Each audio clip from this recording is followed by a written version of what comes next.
murdering the cook. Who wasn't here with us? The guest paused. Do you know? I do. While we stood here trying to stop Yvette from panicking, He leaves for the study. one of us could have stayed in the study, picked up the dagger, ran across the hall, Wadsworth is running down the hall, and stabbed the cook. plunged the dagger into the chin at the guest's arrives at the door. Oh.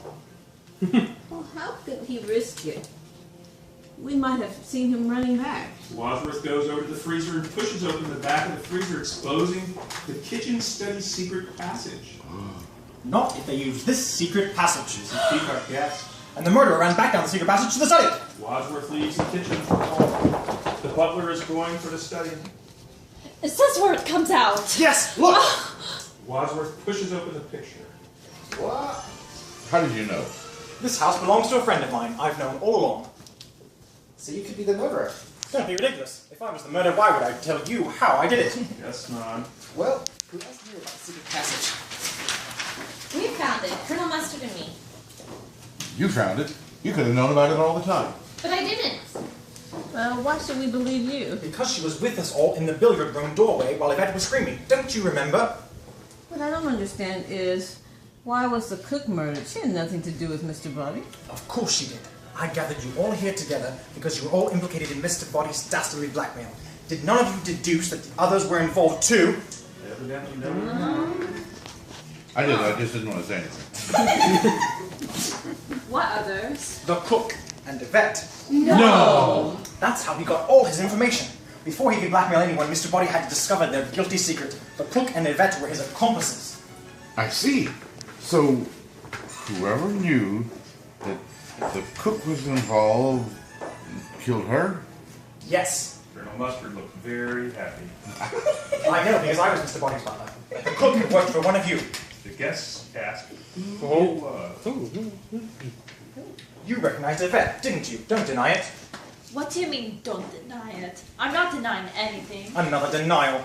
Sticks her tongue out at Mr. Wadsworth. All right, it's true. I know Yvette. My husband had an affair with her, but I didn't care. I wasn't jealous. You knew Yvette too, didn't you? Yes, she worked for me. And you knew her, sir? We've already established the two were one of Miss Carlett's clients. That's why you were so desperate to get your hands on those negatives. Photographs of you and Yvette in flagrante delicto. Mr. Body threatened to send those pictures to my dear old mother. The shock would have killed her. Huh. That would have been quite an achievement, since you told us she's dead already. So, he had the motive. You all had a motive. But where and when was Mr. Body killed? Don't you see? Obviously not. Look, we came back here to the study with Yvette. Mr. Body was on the floor. Pretending to be dead. on the floor. But one of us noticed he's alive. So I explained that I was Mr. Body's butler and I defended you here, and we realized there was only one other person in the house. The cook! Cook? Wadsworth leaves the guests far behind. Everyone runs up the hall to the kitchen. The guests enter breathless. Mr. Green runs to the freezer, just like he did before. But there's no Wadsworth. Well, where is he? The freezer door opens. Miss Scarlet screams. Wadsworth, looking quite dead, falls into Mr. Green's arms. The exasperated Mr. Green drops the butler on the floor. Wadsworth opens his eyes. By now, she was dead.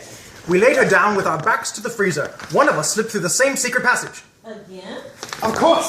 Back to the study! They all run out. Wadsworth acts as if he had just entered the study from the secret passage.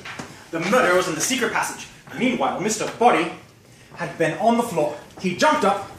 The murderer came up, picked up the candlestick. The butler acts as if he had a candlestick. He goes after Mr. Green, who may not be acting his look of panic. Wadsworth is pursuing a frightened Mr. Green up the hall towards the bathroom. Mr. Body follows out into the study, into the hall, looking for an escape. The murderer crept up behind him and killed him. Will you stop that? No! The butler grabs Mr. Green and proceeds to the bathroom. Then he threw him into the toilet. No!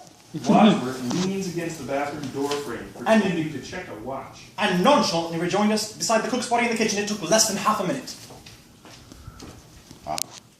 So who wasn't there at the entire time in the kitchen? Whoever it was is the murderer. He runs off. The bathroom door opens and Mr. Green emerges, drying his hands. We can hear a toilet flush. He hands the towel to Colonel Mustard. Wadsworth runs in. We put the weapons in the cupboard, locked it, and ran to the front door. He runs out, almost colliding with the just arrived guests. Wadsworth opens the front door and makes as if throwing the key away. To throw away the key.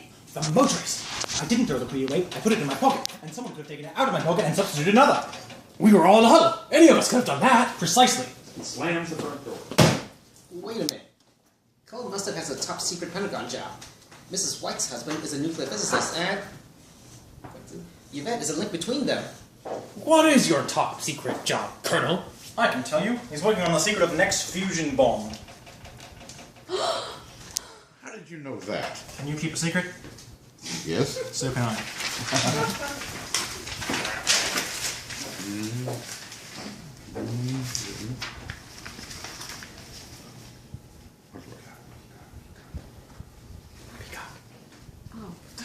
Oh, I must have done the basic material. I'm sorry. It worked? Did we lose a place? Yep, we Sorry. did. Here you go. Top left. Okay, sorry. Is this a plot between them, Wadsworth? Or did Colonel Mustard do it alone? We shall see. Let's look at the other murders. Yes, bad luck when that motorist arrived at that moment. It wasn't luck. I invited him. You did? Of course, it's obvious. Everyone here tonight was either Mr. Body's victim or accomplice. Everyone who has died gave him vital information about one of you. I got them here so they'd give evidence against force him and force him to confess. Oh yeah? What about that motorist? What kind of information did he have? He was my driver during the war. Colonel Mustard sits in a chair. Clock. And what was he holding over you? He knew that I was a war profiteer. I sold essential Air Force radio parts and sold them on the black market. That's how I made my money. But that does not make me a murderer. Well, a lot of our airmen died because their radios didn't work. Was the policeman working for Mr. Body too? The cop was from Washington. He was on my payroll. I bribed him once a week so I could carry on with business. Mr. Body found out somehow. Oh my goodness. Oh, please. And the singing telegram girl? Rain has stopped. The people open the door and look at the singing telegram girl's corpse. She was my patient once.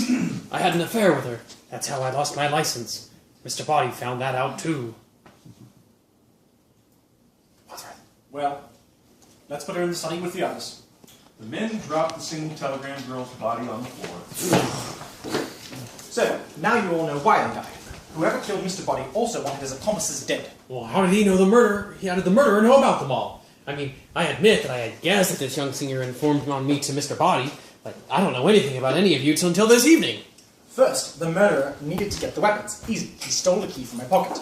And then we all followed Colonel Mustard's suggestion that we split up and search the house. That's right, it was Colonel Mustard's suggestion.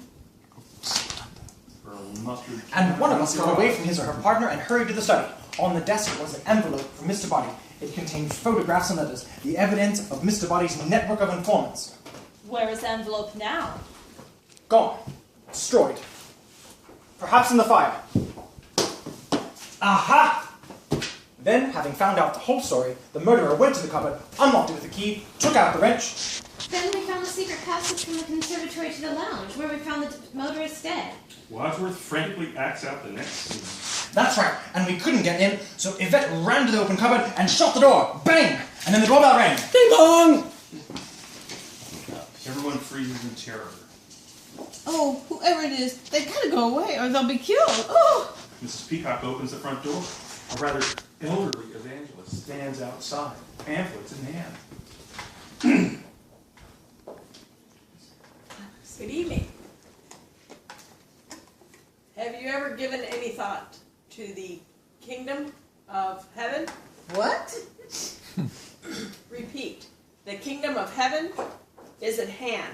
You ain't just whistling Dixie. Armageddon is almost upon us. Oh, I got news for you. It's already here. Go away. Mrs. Peacock tries to shut the door on him. But your souls are in danger. Our lives are in danger, you beatnik. He shuts the door on him, closing several of his pants inside. The cop arrived next. We locked him in the library. We forgot the cupboard with the weapons was now unlocked. Then we split up again, and the murderer switched off the electricity. Everything goes black. Oh my goodness. Mrs. White squealing. Not again. Turn on the lights. Roger turns on the lights. Sorry, didn't mean to frighten you. You're a bit late for that. I hate when he does that. She whimpers. Then there were 3 more murders. So which one of us killed them? None of us killed Mr. Body or the cook. So who did? The one person who wasn't with us. Who? Yvette. Yvette? Yvette? She was in the billiard room listening to our conversation. Cut to flashback of Yvette sitting on the pool table. The following events transpired as Wadsworth describes them. She heard the gunshot, and she thought he was dead. And while we all examined the bullet hole, she crept into the study, picked up the dagger, ran to the kitchen, and stabbed the cook. Yvette stabs Mrs. Ho in the back. We didn't hear the cook scream because Mrs. Peacock was screaming about the poisoned brandy. Then Yvette returned to the billiard room. She screamed, and we all ran to her. Cut to the present hall. Well, when did she kill Mr. Body? When I said it, we all ran to the kitchen to see the cook. Yvette hid in the study to check that Mr. Body was dead. Cut to flashback of Yvette hiding behind a chair in the lounge. The following events transpire as Wadsworth describes them. He got up and followed him down the hall, so he hit him on the head with a candlestick and dragged him to the toilet. Cut to the present in the hall. Why? To create confusion. Peacock. Is this a plot It between... worked. Did I turn the wrong one? Yes. No, you're fine.